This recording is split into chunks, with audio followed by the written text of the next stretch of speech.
Savage Fenty has always been doomed and perhaps planned to fail. But of course, their marketing of inclusivity, body positivity, queer pride, and their attention-grabbing shows that came as Victoria's Secret fell have masked their many problems up until this point. However, now, seemingly the tides are beginning to turn as consumers have become slowly disenchanted with a brand that knowingly exploits them. The Fenty Group, consisting of Fenty Beauty, Savage X Fenty, and of course Fenty, were potentially not planned simultaneously in 2014 when she filed for trademarks for several areas in retail to make a whole lifestyle brand. At this time, specifically for Rihanna, for lingerie, she'd only trademarked Fenty Intimates and Fenty Lingerie, but not Savage X Fenty. And that's because it's not exclusively a Fenty company. This is a joint venture between Fenty, a somewhat ambiguous brand at this point in the timeline because it's the name of the to-be failed fashion house that actually did not yet exist, and a company that was called Just Fabulous Incorporated, which is now called TechStyle Incorporated. This company was founded in 2010 by Don Ressler and Adam Goldenberg as a venture from their business called Intelligent Beauty, which itself was a company of the TechStyle fashion group that was started all the way back in the year 2000 and is incredibly hard to find information on online. Their goal with Just Fabulous Incorporated was to make a subscription service for fashion companies in which anyone who is a member could enjoy a discount on purchases. They made several brands and became especially known for their celebrity lines like Fabletics with Kate Hudson and Shoe Dazzle with Kim Kardashian. Even their business was directed by celebrities like Robert Shapiro and Kimora Lee Simmons. In fact, having a celebrity endorsement was their differentiator at the time, as it predated the mass amount of celebrity brands that we have today, and it was through them that they promoted these companies. However, well before Savage Fenty existed, they were already plagued with complaints that customers had been misled into subscribing and that it was difficult, if not impossible, to unsubscribe. Actually, complaints may be a very light way to frame this, as in 2014, the same year that the Fenty Group was trademarked, they were sued by a member of the public in the state of California, which led to the court stipulating their terms and conditions. Because they had been sued by a member of the public, I will keep them anonymous, but specifically, she sued them for misleading marketing practices in relation to a wide range of things, including but not limited to misleading customers overpricing, making them believe that they're getting a lower price than they actually were charged for, not asking consent to be added to the membership before subscribing and charging customers' accounts monthly, actively applying surprise fees after telling customers that it was risk-free, not disclosing several things, including that the subscription was automatic, their cancellation policy, their exchange return and refund policy, and that their free shipping was not free.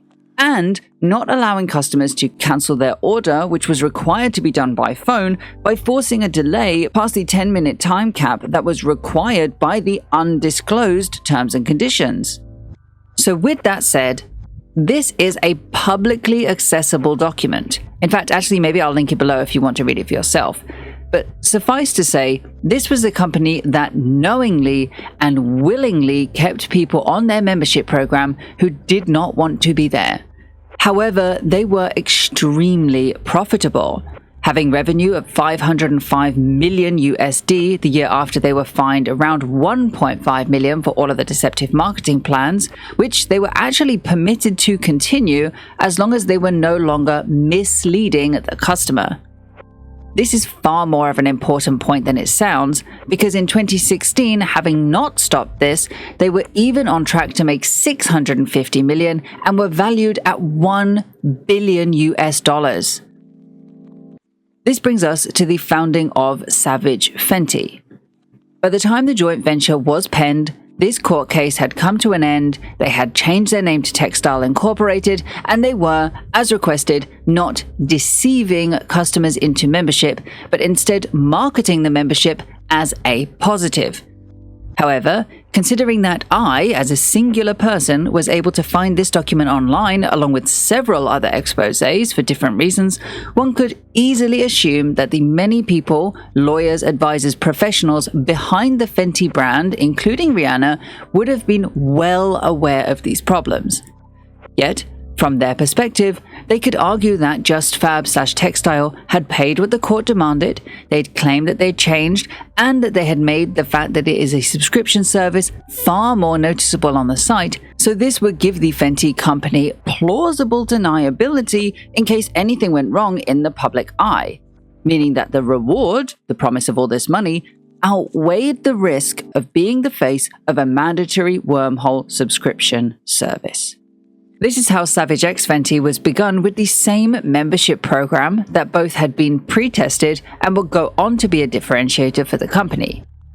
In this membership, for $50, one may get a percentage of the total bill knocked off, early access to new collections, and access to limited edition sets. It was promoted that this membership was for you, the consumer, and it was to help you save money and get a better product. This was also well promoted before the launch, with this quote coming directly from a Vogue article that was released as traditional PR, which was joined by their launch on social media on the 9th of May, as a way to hype up the launch, which happened a few days later on May 11th, 2018.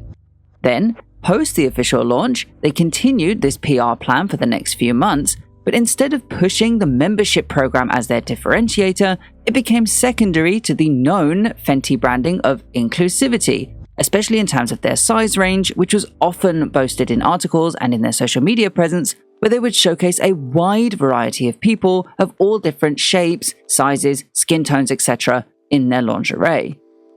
This was a pretty direct response to criticisms of the lingerie market as a whole, that it wasn't very empowering of the people inside the lingerie.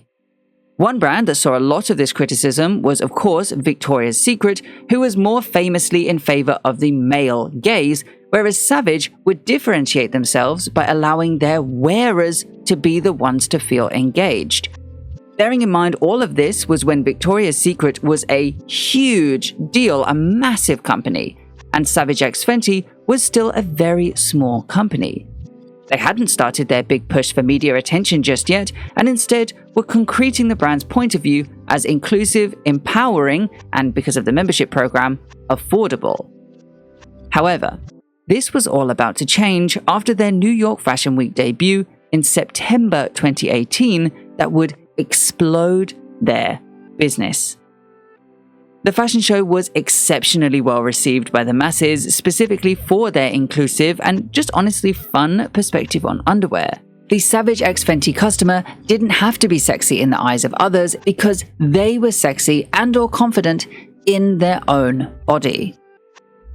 This seemed to upset the people at Victoria's Secret, and specifically Ed Razek, their marketing director who'd invented the Victoria's Secret catwalk and the idea of Victoria's Secret angels, who called out Savage for being pandering to this new wave of consumers in a Vogue interview that, now to the very offended public, came across transphobic, fatphobic, and in general just wildly dismissive of the Victoria's Secret customer. Ed Razek began a horrendous period for Victoria's Secret as customers both wanted to stop supporting a company with whom their ethics didn't align and were recently introduced to a direct alternative in Savage X Fenty that also happened to be included in all the heavy amounts of discourse surrounding the downfall of Victoria's Secret, which, by the way, I will have a video on very, very soon where I go through this in far more detail, so do subscribe for that, though it is already available for early access now on my Patreon if you would like early access. So, effectively, in hordes, the Victoria's Secret customer migrated over to Savage X Fenty in their millions. Savage benefited massively from this, growing exponentially quickly within the next few months, though they don't disclose the exact figures. Savage X Fenty now had a strong and devoted fan base.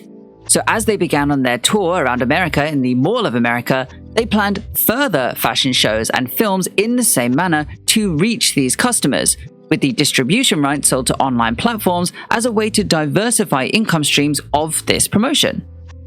Each and every one of these shows has been a real media frenzy upon release.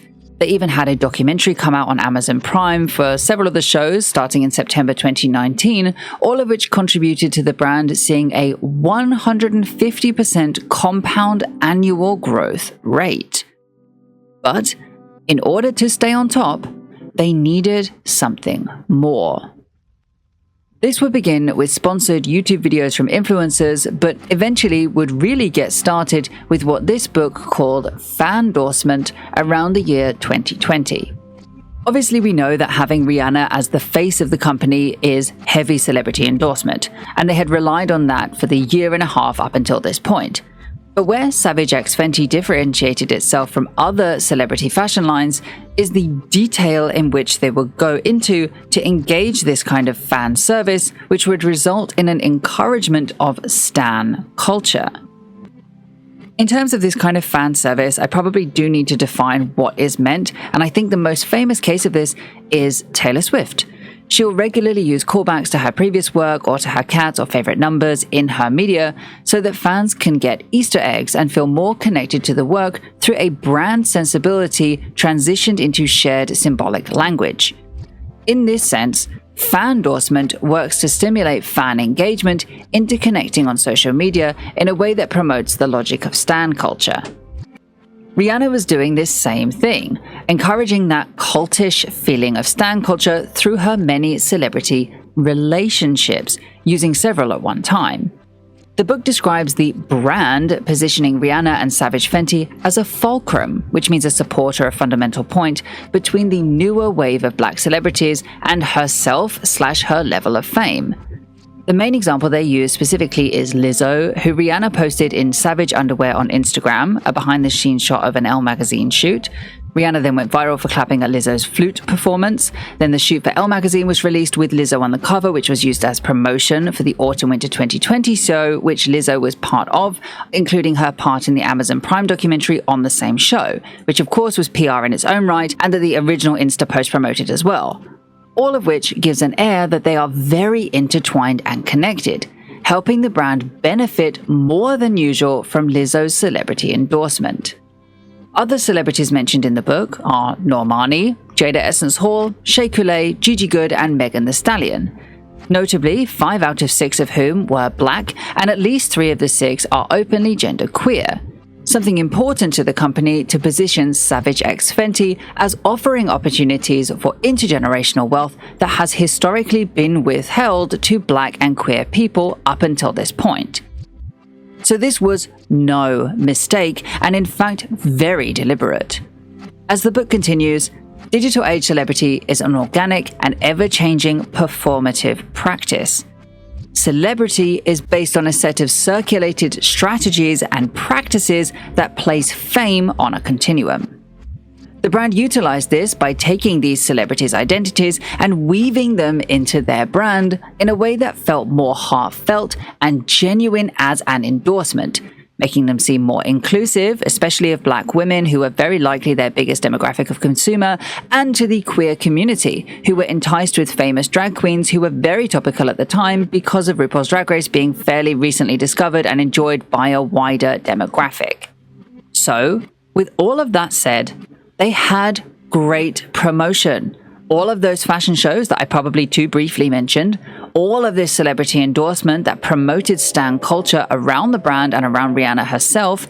They positioned themselves politically very well for the time, by which I mean they were able to differentiate the ethics of the brand with inclusivism, and they had next to no competition because Victoria's Secret had tanked their own company because of the contrary statements made in regards to Savage Fenty, which had left Savage Fenty to succeed in being the most positively discussed company in lingerie. However, even during this time, the cracks had started to show. Slowly but surely, almost every aspect of the business came under scrutiny from the public, who were starting to become quite outspoken in their opinions and allegations. In fact, it became so encompassing that I'm going to use the 4 Ps of marketing in order to visualize to you just how encompassing these complaints had become. In terms of place, that in this case is in reference to their website where they primarily sold, their point of sale was not blind accessible according to Molly Burke's review, which of course means it was not as inclusive as the brand had been marketing themselves. And on top of that, they shipped products late, often after the deadline to cancel or pause the membership to supposedly trap customers into paying for a second month. Furthermore, they were also accused of deleting negative comments at the same time as giving credits to customers who would write a review, effectively boosting their star rating inauthentically, making the website and reviews not a trustworthy source of information on their own products, especially when considering the positive reviews that are left are often from people more swayed by the celebrity endorsement. Also, this lack of trust in the brand from the comments was also continued in the product images, which came under critique after the images on the website were retouched, going against the inclusive ethos of the branding. Promotion is probably, at least from a neutral perspective, the least universally critiqued segment. I know that right-leaning people had an issue with the inclusivity, but that's obviously not felt across the board, so it was firstly anticipated, and secondly, not a very damaging critique. But their use of an Islamic verse in the 2020 film saw them accused of using Muslim culture as an aesthetic, which obviously hit the brand quite hard, as customers could assume from this that there were no Muslims on the teams to help avoid this, which again pulled into question their inclusivity, after which Rihanna issued an apology herself on Instagram Reels. The price was questioned because of the need to have a membership at $50 in order to get the membership discount, which would apparently only be worth it if you were buying around 12 bras a year. On the membership side, as common with TechStyle, customers started to complain that it was exceptionally hard to get a cancellation despite their claims that it was supposedly free and easy, and yet still required a phone call to the company in which they would repeatedly try to get the customer to stay on the membership through offering things like discount codes. I even saw this review where the lady was charged despite skipping the month and even was not credited with her membership fee when she did choose to pay. She got the money back and her credits too, but that's a repetition of exactly what TechStyle went to court for all the way back in 2014, so it's obviously a red flag, despite how in the video she frames it as not a negative thing. Actually, I followed up with Monique to ask her if she still feels this way, and she doesn't really. She agreed that they were red flags, but that they dealt with it well, so she ended up being satisfied. However, she also said that though she has recently re-signed up for the membership, her relationship with the brand has soured to some extent.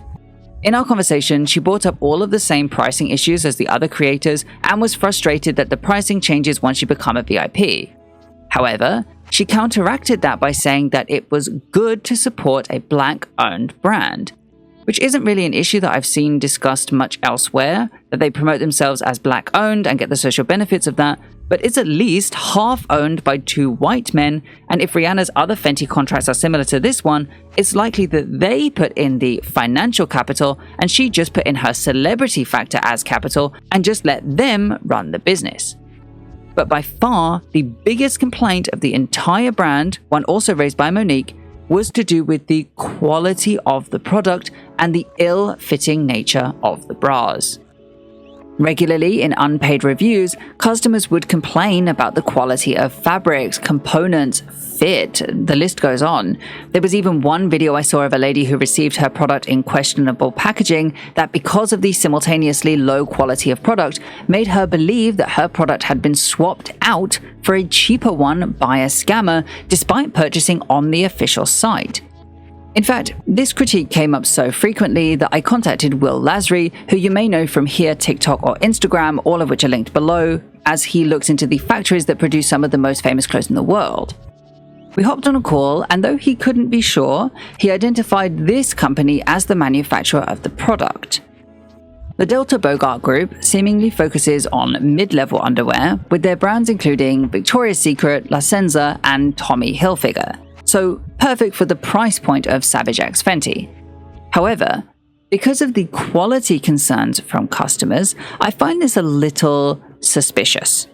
Obviously, facilities can make products of different qualities, but usually they do tend to stick to a similar quality so that they themselves, as a factory, can become known in the industry for the level of quality they can produce, as it's also an easy way to understand their price points for prospective customers. That being said, there's no way to actually guarantee that this company has worked directly with all of these brands. They could just be claiming it. It's always a possibility considering neither of us have actually been to the factory to confirm it, nor can we confirm their working conditions or if it's even been contracted or outsourced to another factory. But in my opinion, I find it interesting that Savage has had so many complaints in this area while it has been manufactured by a well-booked manufacturer. I think there's more to explore in this area, especially now while working conditions are under scrutiny from the recent Shein controversy, especially surrounding things like contracting and outsourcing work. But this is a real list of complaints against a company, any company, and yet at this point in the timeline, they are still making an obscene amount of money.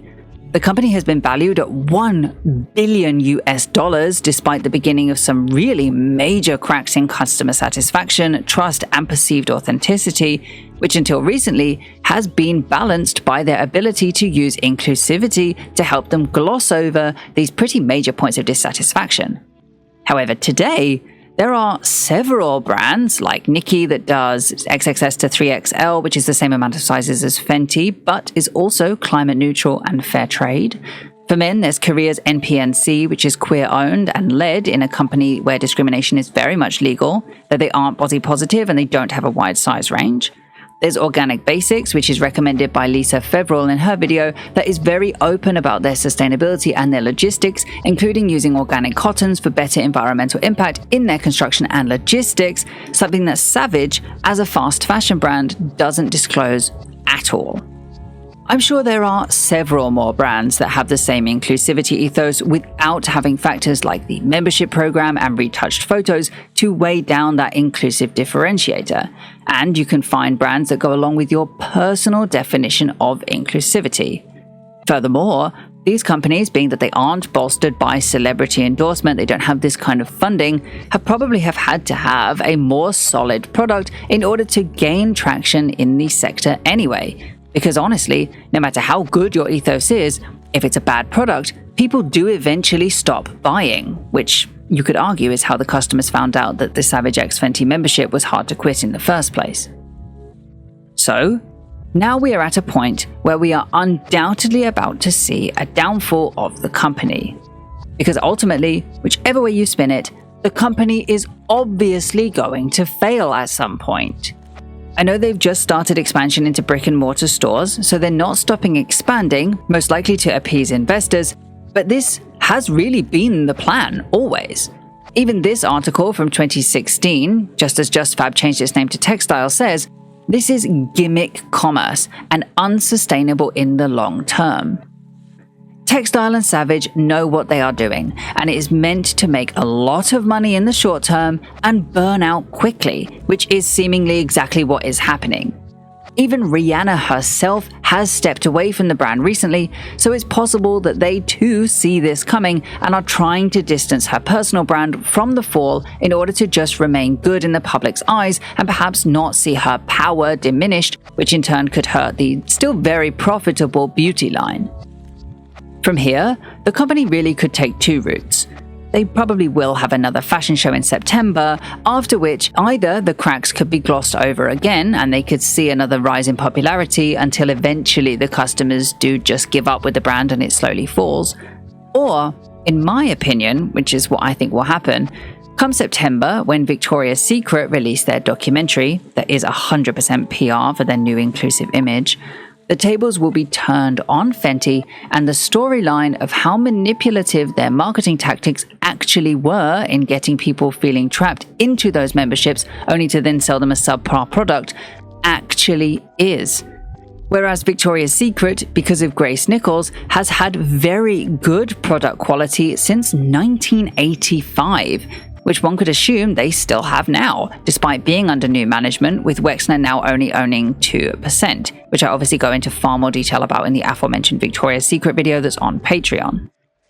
But Even if I am wrong and something totally different transpires, like I said before, this is a business that is planned to fail. It cannot succeed with these tactics for an extended period of time without expecting it to hurt perception enough to cause the downfall of the company. It's not happened yet, but I know as well as they do that the fall of Savage Fenty is inevitable. Thank you so much for watching this video. Please subscribe and hit the notification bell for more videos like this one. Subscribe to my beauty channel Underskin for more videos like this but about beauty brands, and check out my Patreon for early access.